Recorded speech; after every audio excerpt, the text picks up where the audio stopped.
ஃப்ரெண்ட்ஹுட்ஸ் மக்களுக்கு வணக்கம். இன்னைக்கு நம்மளோட ஷோல யார பத்தி பேச போறோம் அப்படின்னா, விஜய் அண்ட் த்ரிஷாவ பத்தி தான் பேச போறோம். த்ரிஷா ஒரு சூப்பரான இன்ஃபர்மேஷன் நமக்கு குடுத்திருக்காங்க. சூப்பரான இன்ஃபர்மேஷன் அப்படின்னு சொல்றத விட பதிலடின்னு சொல்லலாம். அது என்ன அப்படின்றத ஃபுல்லா பார்க்கலாம். விஜய் அண்ட் த்ரிஷாவை பத்தி சொல்லணும் அப்படின்னா 2 பேரும் சேர்ந்து ஃபர்ஸ்ட் கில்லி படத்துல நடிச்சாங்க. அவங்க 2 பேருக்கும் அந்த படம் பயங்கர ஒரு ஹிட் ஆச்சு. பயங்கர பேர் வாங்கி கொடுத்தது.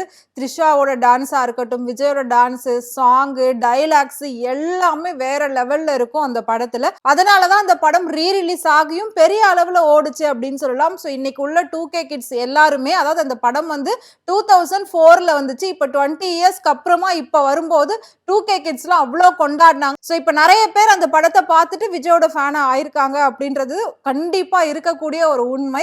அப்படி சொல்லும் போது அந்த படத்தை தொடர்ந்து 2 பேருமே வந்து பாத்தீங்கன்னா ஆதி, திருப்பாச்சி, அதை தொடர்ந்து இப்போ நிறைய கேப் விட்டு லியோ அப்படிங்கிற படத்துல வந்து 2 பேரும் சேர்ந்திருந்தாங்க. அடுத்து கோட் படத்துலயும் த்ரிஷா வந்து ஒரு பாட்டுக்கு டான்ஸ் பண்ணியிருந்தாங்க. இதுக்கு நடுவுல ஏன் 2 பேருக்கு நடுவுல கிட்டத்தட்ட ஒரு 10 வருஷம் கேப் இருந்தது. நடிக்கிறத வந்து 2 பேரும் ஸ்டாப் பண்ணிட்டாங்க. அதாவது இவங்க 2 பேரும் சேர்ந்து நடிக்கிறத ஸ்டாப் பண்ணிட்டாங்க. தனித்தனியா வேற வேற ஆட்களோட நடிச்சுக்கிட்டு இருந்தாங்க. எதனால இவங்க 2 பேர் நடுவுல கொஞ்சம் வருஷம் வந்து நடிக்காம இருந்தாங்க சேர்ந்து அப்படின்னு பாத்தீங்கன்னா, த்ரிஷாவால தான் அவங்க ஃபேமிலியில நிறைய பிரச்சனை வந்ததாகவும், அதாவது விஜயோட ஃபேமிலியில த்ரிஷாவால தான் நிறைய பிரச்சனையே வந்ததாகவும், த்ரிஷாவால தான் விஜயோட ஒய்ஃப் வந்து பிரிஞ்சே போனாங்க அப்படின்ற மாதிரியான ஒரு டாக் பயங்கர விமர்சனமா போச்சு. இது மட்டும் இல்லாம இவங்க 2 பேரும் சேர்த்து வச்சு பேசாதவங்க யாருமே இல்ல, எந்த ஒரு நெட்டிசன்களுமே இல்ல அப்படின்னு சொல்லலாம். இவ்வளோ ஏங்க இப்ப நடந்துகிட்டு இருக்க கட்சி போட்டிகள் இருக்கு இல்லையா, மத்த கட்சியினர் எல்லாருமே சேர்ந்து விஜயை வந்து ஏதாவது ஒண்ணு தாக்கி பேசணும், ஏதாவது ஒண்ணு விமர்சிக்கணும் அப்படின்னா அது த்ரிஷாவை வச்சுதான் பேசுவாங்களே. அது கட்சி மேடையா இருக்கட்டும், இல்லாட்டி ஒரு சினிமா மேடையா இருக்கட்டும், எல்லா இடத்துலயும் விஜய் அண்ட் த்ரிஷா வந்து கான்ட்ரவர்சியா பேசுறதே ஒரு பெரிய வேலையா வச்சிட்டு இருக்காங்க. ஆனா அது மட்டும் இல்லாம இவங்க 2 பேரும் பாத்தீங்கன்னா நாங்க ஒரு நல்ல ஃப்ரெண்ட்ஸ் அப்படின்னு தான் வந்து எப்பவுமே சொல்லிப்பாங்க. அதை தொடர்ந்து த்ரிஷாவுமே வந்து பாத்தீங்கன்னா கொஞ்ச நாள் விஜய் கிட்ட டச்சே இல்லாம இருந்திருக்காங்க. நிறைய ப்ராப்ளம்ஸ் போயிட்டு இருந்ததுனால இதுக்கு நடுவுல அடுத்து விஜய் கூட கீர்த்தி சுரேஷை சேர்த்து வச்சு பேசிட்டு இருந்தாங்க. அடுத்து கீர்த்தி சுரேஷ் விஜய் தான் பாத்துக்கிறாரு, அவங்க தான் இப்ப ரொம்ப க்ளோஸா இருக்காங்க அப்படின்ற மாதிரி எல்லாம் சொல்லிட்டு இருந்தாங்க. திடீர்னு கீர்த்தி சுரேஷ் வந்துட்டு மேரேஜ் அப்படின்னு சொல்லி அனௌன்ஸ் பண்ணாங்க. விஜய் கூட அவ்வளோ கிசு கிசு வந்தது. அப்பெல்லாம் கூட அவங்க வந்து மேரேஜ்னு அனௌன்ஸ் பண்ணல, லவ் பண்றேன்னு சொல்லல. திடீர்னு வந்து மேரேஜ், லவ் மேரேஜ், அதுவும் 15 இயர்ஸ் என்னோட ஃப்ரெண்டு நான் வந்து கல்யாணம் பண்ணிக்கிறேன் அப்படின்ற மாதிரி எல்லாம் அவங்க சொல்லியிருந்தாங்க. கீர்த்தி சுரேஷோட மேரேஜுக்கு த்ரிஷா அண்ட் விஜய் இவங்க 2 பேரும் சேர்ந்து ஒரு தனி பிரைவேட் ஜெட்ல வந்து அந்த கல்யாணத்துக்கு போய் அட்டன் பண்ணிருப்பாங்க. அதுக்கப்புறம் நடந்த அந்த ஃபங்க்ஷன்லாம் கூட வந்து அவங்க பயங்கரமா செலிப்ரேட் பண்ணிருப்பாங்க. பொங்கல் ஃபெஸ்டிவல்ல போயிட்டு கீர்த்தி சுரேஷ் கூட சேர்ந்து விஜய் அண்ட் த்ரிஷா வந்து செலிப்ரேட் பண்ணிருப்பாங்க. இந்த மாதிரி எல்லாமே வந்து ஃப்ரெண்ட்ஷிப் பேஸ் பண்ணி அவங்க பண்ணிருப்பாங்க. பட் எல்லாருமே ஆடியன்ஸ் இதை தப்பா பாக்குறாங்க, தப்பா பேசுறாங்கன்னு வந்து சொல்லிட்டு இருந்தாங்க.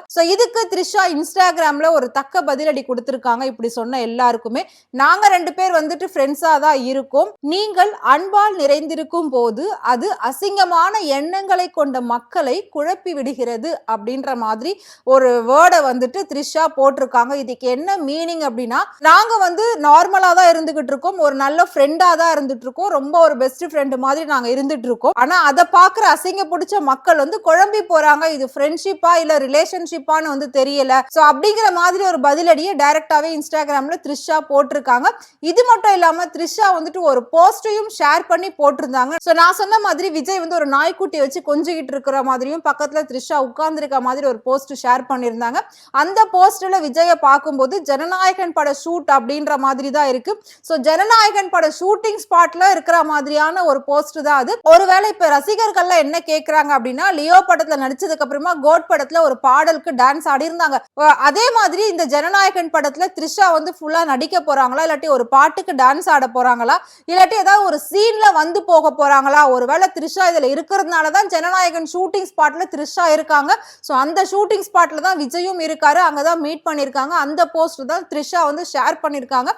ஜனநாயகன் படத்துல அப்ப ஹீரோயின் இருக்காங்க அப்படின்னா அது த்ரிஷா அப்ப எங்க இருக்காங்க அங்க அப்படின்ற மாதிரி ஒரு கேள்வி இருக்கு. இந்த கேள்விக்கான பதில் வந்து நமக்கு இன்னும் போக போக தான் தெரியும். ஜனநாயகன் படம் முழுசா பார்த்தாதான் தெரியும். எல்லா விமர்சனங்களுக்கும் முற்றுப்புள்ளி வைக்கிற மாதிரி த்ரிஷாவோட இந்த பதில் இருக்கும் அப்படின்னு வந்து கண்டிப்பா நினைக்கிறோம்.